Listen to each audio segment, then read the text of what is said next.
All right, welcome to our fans from South Africa. Welcome back to PSL Fan Zone. Today we'll be focusing on Orlando Pirates. They've taken their two games in hand and they're leading. What are they leading by? I think they're leading by 2 points over Sundowns now.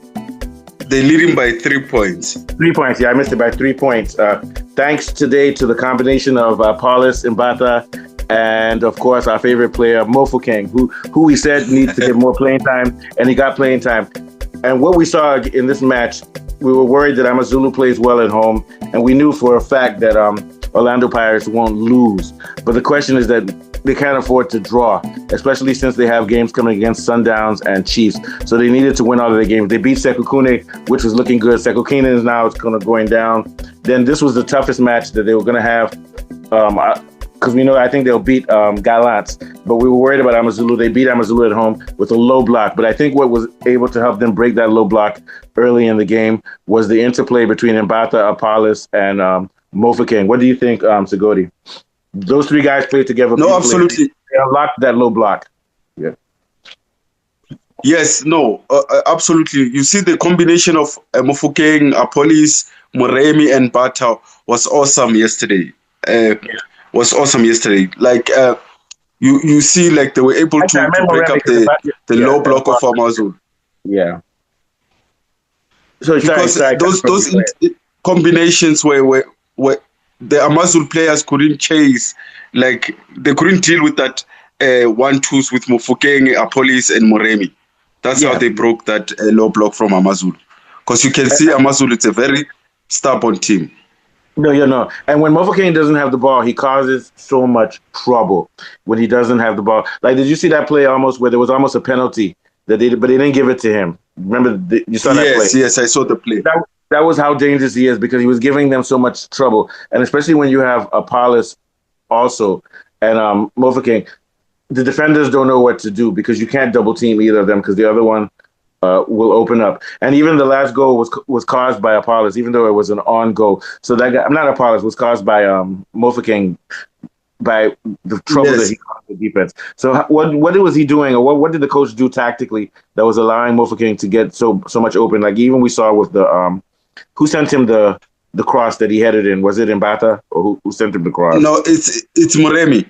Moremi sent him the cross. Yeah, so he was causing so much trouble. So what was the formation that Orlando Pirates that allowed him to get open like that, or to cause so much trouble? I think what made this combination to work is because Mofokeng was given a free role. He was moving all over the pitch. You could see that sometimes you find him on the left, sometimes he's on the right, sometimes he's playing as he's a 10, sometimes he's making those runs behind the defense. I think the free role was a key, because you see players like Apalis, they're good pass off the ball. They can find him in those small spaces, in half spaces behind the defense. So that's what I think really worked for Orlando Pirates in this game. That's why I was surprised that Bruce didn't use Mofokeng in the World Cup more, because I've noticed that style about play with him. Because he's supposed to be naturally a left, but even though he's naturally a left, he can drift and do other things on the pitch, and he can even drop into the midfield or go far forward. Also, what do you think? He's very versatile. Yes, absolutely. Because you can see Mofokeng and Apalis and Moremi, they have so much energy. You know, like Mofokeng, you cannot just channel him and say, no, play on the left. Like he likes moving around. Like he likes to be. He's a small guy. You know, he's small, so people think you can play him physically, but you can't, because he's like a fish. Even if you try to catch him, he's going to move around you. The guy is he's like water. He's very fluid, sort of like Vinicius. Yeah. Yes. So now I see Hugo Bros really limited them during the AFCON, because he was very defensive, Hugo Bros. He was playing lots of defensive players. So he never gave them the role to play their football. Yeah, that combination. So Mbata is more of a, is he defensive midfield? Is he an 8 or 6? Yes, he's a defensive midfielder. He's the anchor boy. Yeah. So he's anchoring. Then you have Apalis, who's sort of like a wing. Apalis comes from the right, or does he come from the left? He goes left. Moremi was, him and Mofokeng, they switch side. Right. Yeah. Moremi was on the right. So both Mofokeng and Apalis are left. But what you do is you put Apalis on the left and you let Mofokeng run freely. They need to use that combination in the World Cup. To me, I'm telling you, that's what they need to do. Especially since this guy is getting older now. Who's the one from Sundowns, the defensive midfielder? Mukwena. Yeah, they can use him, but they can use a double pivot with him and Mbata, and just Yeah. But let's get back to Orlando. So Orlando Pirates now are leading the league, and everything is in their hand. And this is what I said a few weeks ago. They need to beat Gallant, so they need to beat Amazulu. They need to beat Sekukuni. So now they need to make sure they beat Gallant. But even if they draw with Gallant, it's okay. But the main thing is that they don't want to lose to Kaiser Chiefs or Sundown. So those are the two games. If they draw with those two teams and get through this February, if they draw with Kaiser Chiefs and Sundown, I think the championship is theirs to win. If they can get through bloody February, and, they're playing on the 14th. Are they playing Gallants on the 14th on Valentine's Day? So they're playing Gallants on the 14th. On the 18th, they're playing Sundowns. Don't let the Valentines give you a deadly kiss, because that's Valentine's Day. But my guess is that they'll probably be Gallants. But I always say that in football, it doesn't matter. Even if you play 5 children and you're Argentina, it's hard to score in football. So they shouldn't get themselves down. And I've also noticed that Orlando Pirates fans, they're not happy because they say they didn't win by more goals. Have you seen that lately? The Orlando Pirates fans, they say we won today, but we're supposed to win 4-0, not 2-0. You get my point. So, yes. But my thing is that it's still 3 points. Just get your 3 points and shut up. Yeah. Do you think that Gallants can upset them? Do you think they can drop some points against Gallants at all? No, I don't think so. I think Pirates, the coach of Orlando Pirates has come up with a strategy to get points whatever how difficult the game is. He just wants to get 3 points. And you know what? So he'll definitely get the points.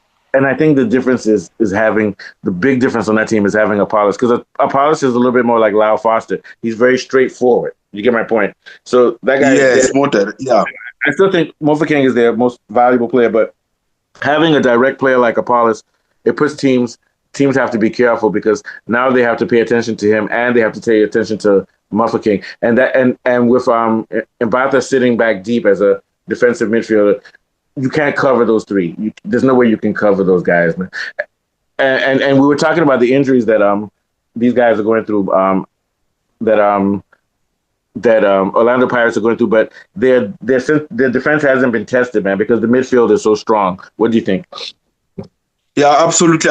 I've seen, like, especially when they play Mbata around the midfield, you see him. He covers so much distance. He's very defensive. He doesn't just let any player pass him. It's either he fouls you or he does something. He doesn't just let players pass him. So I like the midfield. I like the energy in the midfield, and then they've got the bench that can also come up with the same energy. So I see their defense being protected. Now they're going to be challenged against Sundowns, because Sundowns has a very solid build-up and a decent, very well-organized midfield. Kaiser Chiefs is no more for its forwards. Or how is their midfield? Yeah, they are coming up, but they haven't found that real combination, the real anchorman that they need. They're too many points behind. And also, what I've noticed, so in February now, the first game that they play, so the next game after Gallants will be Sundowns, right? Yes, it's Sundowns. Yeah, but before that, how many games will Sundowns play? Because they have Champions League and they also have league matches. So that's going to play to the advantage of Orlando. Orlando Pirates are going to be rested because now they have 11 days until their next match against Gallant. Yes.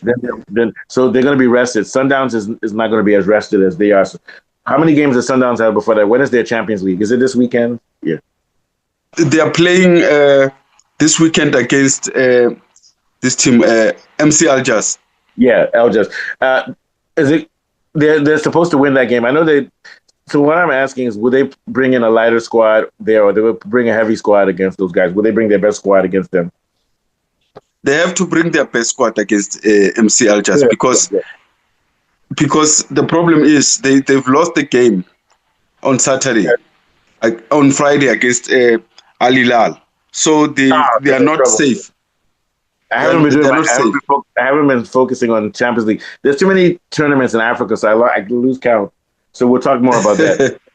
Moving forward, so I actually think that the toughest game Pirates will have will be against Kaiser Chiefs, but I think it'll be a draw. Is that match going to be in who's going to be at home in that match? There's no home for that match. It's always playing in FNB Stadium. Yeah, so that's going to be the big match. On that day, we need to do a live match. I'm going to get my black label. A live reaction. I'm going to get my black label beer for that match. All right. So I think we can both agree that right now, so long as it looks very good, but Orlando Pirates have to make sure that if I were them, I would be very tactical. Don't just go out and play for a win against Sundowns and Chiefs. Play more tactically. Make those guys come after you first and counterattack. And just get your 1 point. But I know it's dangerous to play that way. What would be your own advice? Do you think they should just go for the win against both teams? No, I don't think they need the win there. I don't think they have to force to win the game. Like for me, I think they should win the games that are winnable, like the small teams that, because most of the teams, the big teams that win the league convincingly, they win the game they're supposed to win. Like games against small teams. Against Sundowns, you know. Yeah, go ahead. Sorry, I cut in front of you. Go ahead. You don't need to beat Sundowns to win the league. You need to win the small. Even if they lose to one game to Sundown and then they draw, even that one loss, their team is so good. Because you know what they're doing this year? They're winning all the games they're supposed to win. You get my point? Yes. Yes. Man, this is a good show, man. We got it right today. So give us your last thoughts and we'll get out of here. Yeah. No, I think Pirates should just keep the momentum. And then they should take each game as it comes. They should focus on Marumo Gallant's game next week. Then the rest will work itself. That's my advice to them. Marumo Gallant is a must win. If they win that match, they can even afford to lose one of the last two matches against Sundowns. But we don't pray for that. My God, no arrow formed against Pirates shall prosper. The weapon formed against me shall prosper. So we don't believe that they're going to. You know what? They're going to go through February without any losses. You get my point. But that's I see that as well. I see that as well. All right, so guys, you've been watching Complete Football Africa. This is the PSL part of our show, PSL Fan Zone. So we want you to like and subscribe. Thank you to our fans from South Africa. I'm still saying sorry to you about who did you guys lose to again? Cameroon. Don't worry, we'll see you again for Mexico. And we're going to be doing a show on Thursday on South Africa versus Mexico. Early preview. Nice one. All right. Okay, hold on. Nice one. Yeah.